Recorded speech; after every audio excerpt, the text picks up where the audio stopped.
Donald Trump 要加呢個 auto 即係加車嘅關稅到25%，令到美國股市喺星期五大跌落去。不過我覺得跌應該差唔多跌完啦。Stay tuned to find out。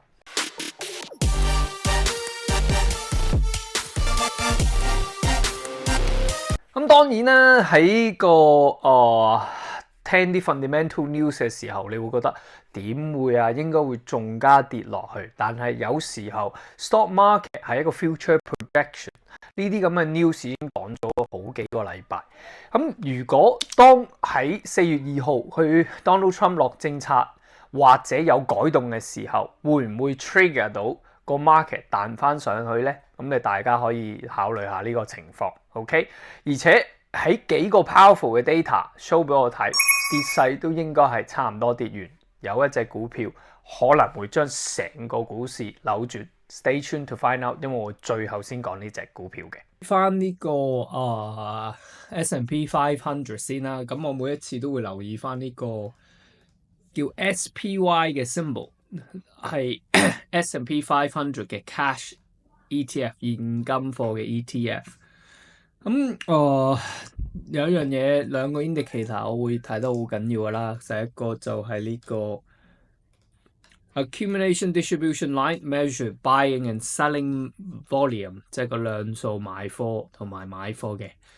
advanced decline line 就 track 呢個究竟啲股票喺 S&P 500入邊呢500隻股票升定係跌。OK， 呢兩個係我最緊要睇嘅 indicator。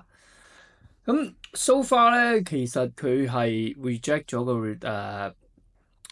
嗰個 trend line resistant 嘅。咁上個禮拜個 review 係佢會升上去，但係幾多咧就 pop 咗喺度，即刻 reject 咗啦嚇。咁星期五咧仲加 accelerate 咗個 selling 添。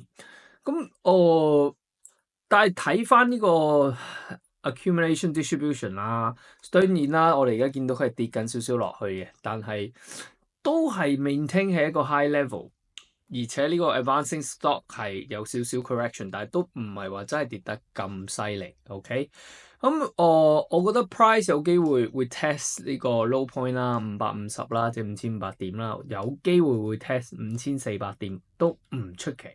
之後我覺得個 base 咧就應該係差唔多噶啦。咁你其實可以睇翻幾樣嘢。咁而家今年係一個 post election，OK？ 2021年就係上一次嘅 post election。咁你可以去翻2021年嘅時候，喺5月4月佢 correct 咗之後，佢呢一度佢亦都有做咗一個double bottom 嘅動作，之後就會繼續升上去。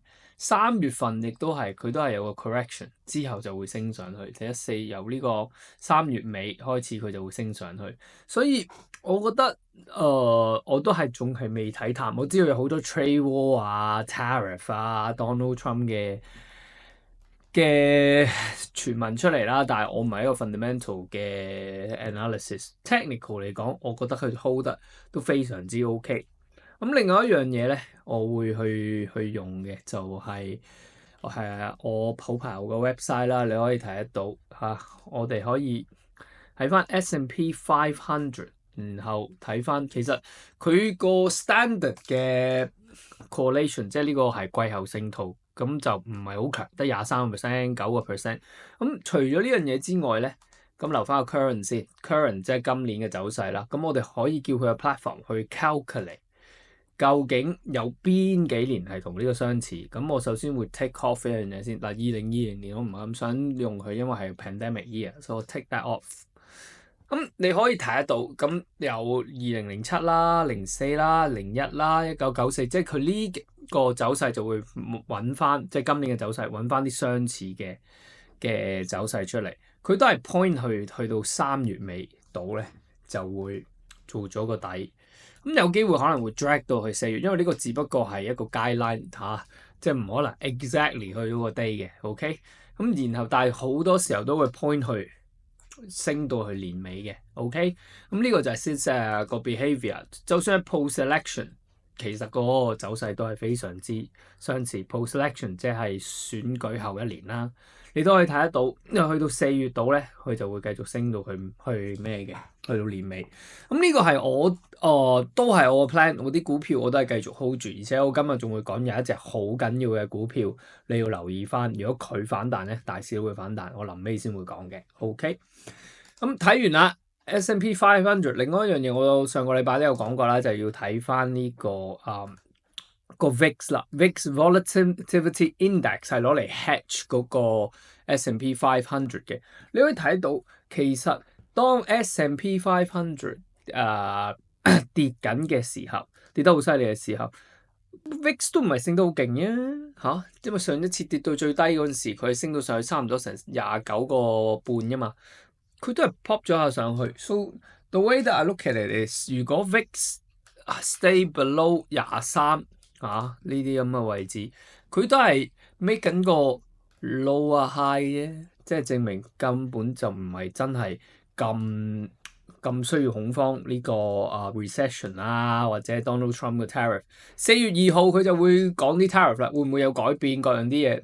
得佢哋內部啲人先知，我只能留意 price action 同埋 money flow。But as long as 呢個 VIX make a lower high，我都係會繼續去考慮買股票嘅。OK，Nasdaq 當然啦，因為 Nasdaq 其實嗰個係 growth stock，即係多數都係 technology stock，佢俾嘅 movement 係比較大，即係接近會可能會 break 呢個 previous swing low 啦。咁再睇翻佢究竟會 break 幾多咯？咁冇一個好 definite 嘅 level 喺呢度睇得到。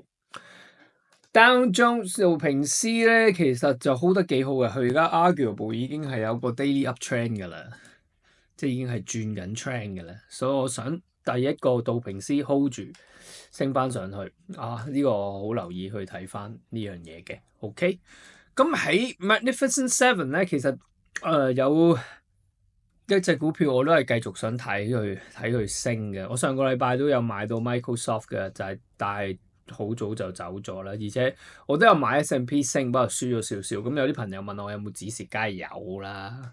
點會唔會止蝕啊？200倍槓桿點會唔止蝕咧？係咪？咁但係 Meta 咧 ，Facebook 係 hold 得好好嘅，喺呢個570幾蚊呢個位置。如果我見到佢 hold 住呢度。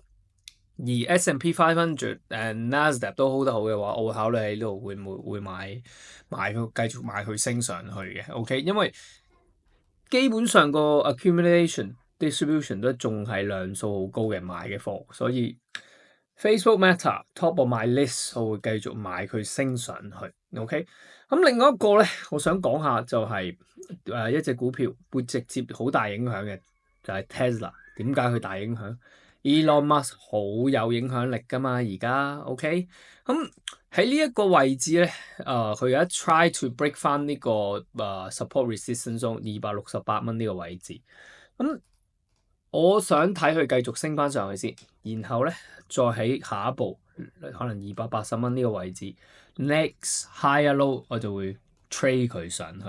咁其實你可以睇得到嗰個量數一標，即係個 accumulation。好多人買翻上去 ，OK 喺呢一度。